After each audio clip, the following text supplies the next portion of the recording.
আমি বলবো গণভোট সফল হলে সাধারণ নির্বাচন সফল হবে, তাই গণভোটের পক্ষে হা বলতে হবে। জুলাই শহীদদের প্রতি সম্মান দেখানোর জন্য গণভোটের প্রতি হা বলতে হবে। আপনাদের বুকের সন্তান আবু সাইদ বাংলাদেশকে পরিবর্তন করে দিয়ে গেছে, গোটা বাংলাদেশকে উদ্দীপ্ত করে তার জীবন উপহার দিয়ে এ দুনিয়া থেকে সে চলে গেছে। সে আওয়াজ দিয়ে গেছে, হে বাংলাদেশ, তোমাদের হাতের তালুতে আর তোমাদের ঘাড়ের উপর, হাতের তালুতে আমার রক্ত, ঘাড়ের উপর আমার লাশ আমি উপহার দিয়ে গেলাম। অতীতের সরকারগুলার উপেক্ষা, উদাসীনতা, অবহেলা গোটা নর্থ বেঙ্গলকে মৃত্যুর দিকে ঠেলে দিয়েছে। নদী মরে যাওয়া মানে আমাদের মাটি মরে যাওয়া, আমাদের মাটি মরে যাওয়া মানে আমাদের রিজেকের দুয়ার বন্ধ হয়ে যাওয়া। মহান আল্লাহর পর ভরসা করে আপনাদেরকে আমরা কথা দিচ্ছি, উত্তরবঙ্গের মানুষের নয়, শুধু বাংলাদেশের আপামর জনতার ভালোবাসা, দোয়া, সমর্থন এবং ভোট নিয়ে আমরা যদি সরকার গঠন করতে পারি, তাহলে নর্থ বেঙ্গলে প্রথমে আমাদের দৃষ্টি পড়বে মরা নদীগুলাদের উপর। নদীর জীবন ফিরে আসবে, নর্থ বেঙ্গলের জীবন ফিরে আসবে ইনশাআল্লাহ। আমরা গোটা নর্থ বেঙ্গলকে একটা কৃষিভিত্তিক রাজধানীতে পরিণত করতে চাই। তিস্তা মহাপরিকল্পনার পাশাপাশি নদীগুলাকে জীবন দেওয়ার মহাপরিকল্পনা নেওয়া হবে ইনশাআল্লাহ। আমরা কারো লাল চক্ষুকে ভয় করি না ভাই, আমরা ভয় করি শুধু আল্লাহ রাব্বুল আলামিনকে। কোন আধিপত্যবাদের ছায়া বাংলাদেশে আমরা দেখতে চাই না। অবশ্যই বিশ্বের সকল সভ্য দেশের সাথে আমরা বন্ধুত্বের সম্পর্ক চাই। আমরা প্রতিবেশীদেরকে আমাদের প্রতিবেশী হিসাবে দেখতে চাই। আমরা কারো উপর খবরদারি করতে চাই না, আর কেউ এসে 56,000 বাংলাদেশের উপর খবরদারি করুক তাও দেখতে চাই না। আমাদের কথা একদম পরিষ্কার। 54 বছর যেই শাসন, যেই রাজনৈতিক ব্যবস্থা, যে বন্দোবস্ত দেশবাসীকে ফেসিবাদ উপহার দিয়েছে, এই শাসনও আমরা আর দেখতে চাই না। আমরা চাই তার আমূল পরিবর্তন। সেই আমূল পরিবর্তনের সময়টা আপনাদেরকে, দেশবাসীকে হাতছানি দিয়ে ডাকছে আগামী 12 তারিখ। একসাথে দুটি ভোট ইনশাআল্লাহ অনুষ্ঠিত হবে, গণভোট আর সাধারণ নির্বাচন। আমি বলবো গণভোট সফল হলে সাধারণ নির্বাচন সফল হবে, তাই গণভোটের পক্ষে হা বলতে হবে। জুলাই শহীদদের প্রতি সম্মান দেখানোর জন্য গণভোটের প্রতি হা বলতে হবে।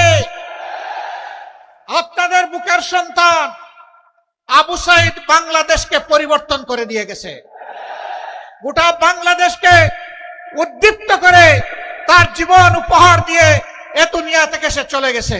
সে আওয়াজ দিয়ে গেছে, হে বাংলাদেশ, তোমাদের হাতের তালুতে আর তোমাদের ঘাড়ের উপর, হাতের তালুতে আমার রক্ত, ঘাড়ের উপর আমার লাশ আমি উপহার দিয়ে গেলাম। আমাদের স্বপ্ন বাস্তবায়নে তোমরা শহীদদেরকে ভুলে যেও না।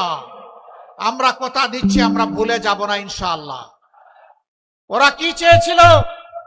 ওরা চেয়েছিল একটা দুর্নীতিমুক্ত বাংলাদেশ, একটা বৈষম্য মুক্ত বাংলাদেশ, একটা ন্যায় বিচারের বাংলাদেশ, একটা আধিপত্যবাদ মুক্ত বাংলাদেশ, একটা উন্নয়নের বাংলাদেশ, একটা যুবকদের আকাঙ্ক্ষার বাংলাদেশ।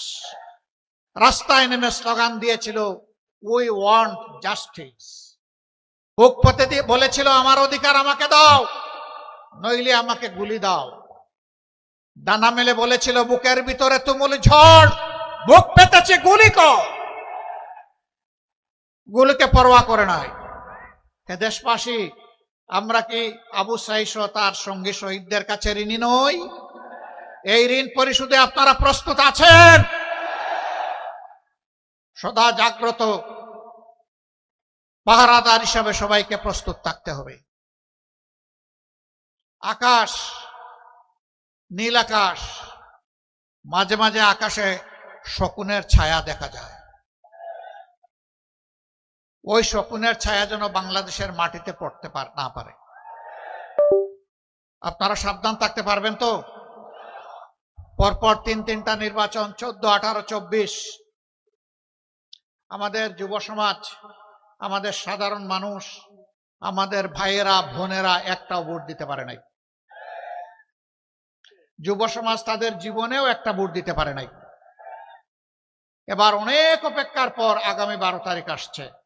এই 12 তারিখ শহীদদেরকে সম্মান করতে গিয়ে বাংলাদেশের বস্তা পছা অতীতের 54 বৎসর যেই ব্যবস্থা শাসকদেরকে দুর্নীতিবাজ, চাঁদাবাজ, দখলবাজ, মামলাবাজ, হত্যাকারী, খুনি, ধর্ষক এবং আয়নাগরের নায়ক নায়িকা বানায়, তা পরিবর্তন করে দেওয়ার জন্য আমরা হা ভোট দেব ইনশাআল্লাহ।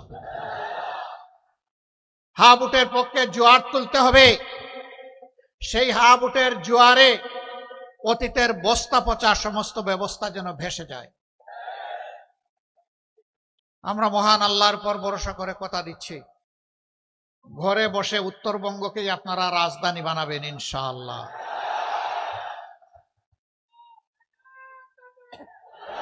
আমরা যুবকদের হাতে আমরা বেকার ভাতা দেব না। বেকার ভাতা বেকার তৈরির কারখানায় পরিণত হবে। আমাদের যুবকরা বেকার ভাতা চায় না। আমাদের যুবক যারা আছে তারা তাদের হাতে তাদের ন্যায্য কাজটা চায়। আমরা ইনশাআল্লাহ প্রত্যেকটা যুবক যুবতীর হাতকে আমরা বাংলাদেশের দেশ গড়ার কারিগরের হাতে পরিণত করি। আমরা তাদেরকে বাস্তব শিক্ষা দিয়ে দক্ষতা তাদের হাতে আমরা তুলে দেব। এরপরে গৌরবের সাথে দেশে হোক প্রবাসে হোক সম্মানের সাথে সে আয় রোজগার করবে, চাকরি করবে, ব্যবসা করবে ইনশাআল্লাহ। স্বাস্থ্য সেবার জন্য ছুটেন। আমাদের অঙ্গীকার হচ্ছে এখন 33টা জেলায় মেডিকেল কলেজ আছে, 64টা জেলার মধ্যে 31টা বাকি আছে। আমরা পর্যায়ক্রমে ইনশাআল্লাহ সব জায়গায় মেডিকেল কলেজ গড়ে তুলব এবং সব জায়গায় সরকারি, বেসরকারি বা যৌথ উদ্যোগে বিশেষায়িত হাসপাতাল ক্রমান্বয়ে গড়ে তোলা হবে ইনশাআল্লাহ। আমরা এই 3টা জিনিস যদি নিশ্চিত করতে পারি, উন্নত শিক্ষা, মানসম্মত স্বাস্থ্য সেবা এবং সকলের হাতে হাতে কাজ, তাহলে আলহামদুলিল্লাহ নগর আর সাগরের ব্যবধান দূর হয়ে যাবে, কোনো ব্যবধান থাকবে না। আমরা আর মরুভূমির বাংলাদেশ দেখতে চাই না। আমরা উর্বর বাংলাদেশ গড়ে তুলব। উর্বর হবে আমাদের জনশক্তি, উর্বর হবে আমাদের মাটি। আমরা শিশুদের জন্য তাদের মেধা বিকাশের একটি বাংলাদেশ গড়তে চাই। তরুণ তরুণী, যুবক যুবতীদের জন্য আগামীর স্বপ্ন বাস্তবায়নের হাত হিসাবে তাদেরকে গড়ে তুলতে চাই। আমাদের মায়েদের জন্য ঘরে চলাচলে এবং কর্মস্থলে শতভাগ সম্মান এবং নিরাপত্তা নিশ্চিত করতে চাই। আমাদের জীবনের চাইতে আমাদের মায়ের সম্মান আমাদের কাছে অনেক দামি। ইনশাআল্লাহ আমাদের সকল মেধা যোগ্যতা দিয়ে মায়েদের সম্মানকে আমরা নিশ্চিত করব ইনশাআল্লাহ। তারা দেশ গড়ার কাজে সমান তালে যোগ্যতা এবং প্রয়োজন মোতাবেক তারাও আমাদের সাথে অবদান রাখবে। এখন যে 2টি জিনিসের অভাব, সেই অভাব পূরণ হবে ইনশাআল্লাহ। একটা কর্মক্ষেত্রে সম্মান নাই, আর একটা কর্মক্ষেত্রে নিরাপত্তা নাই। আমরা তাদেরকে কথা দিচ্ছি, আপনাদেরকে মায়ের সম্মান দিব এবং জান প্রাণ দিয়ে আপনাদের নিরাপত্তা নিশ্চিত করব ইনশাআল্লাহ। উত্তরবঙ্গে একাধিক কৃষি বিশ্ববিদ্যালয় আমাদের প্রয়োজন, কারণ এটা কৃষির উর্বর ক্ষেত্র। সেরকম কোনো বিশ্ববিদ্যালয় নাই। এই ক্ষেত্রে আমাদের বিবেচনায় আশা করি গাইবান্ধা অগ্রাধিকার পাবে ইনশাআল্লাহ। মেডিকেল কলেজের কথা আগেই বলেছি, এখানে ইপিজেড করার সিদ্ধান্ত হয়ে আছে, বাস্তবায়ন নাই।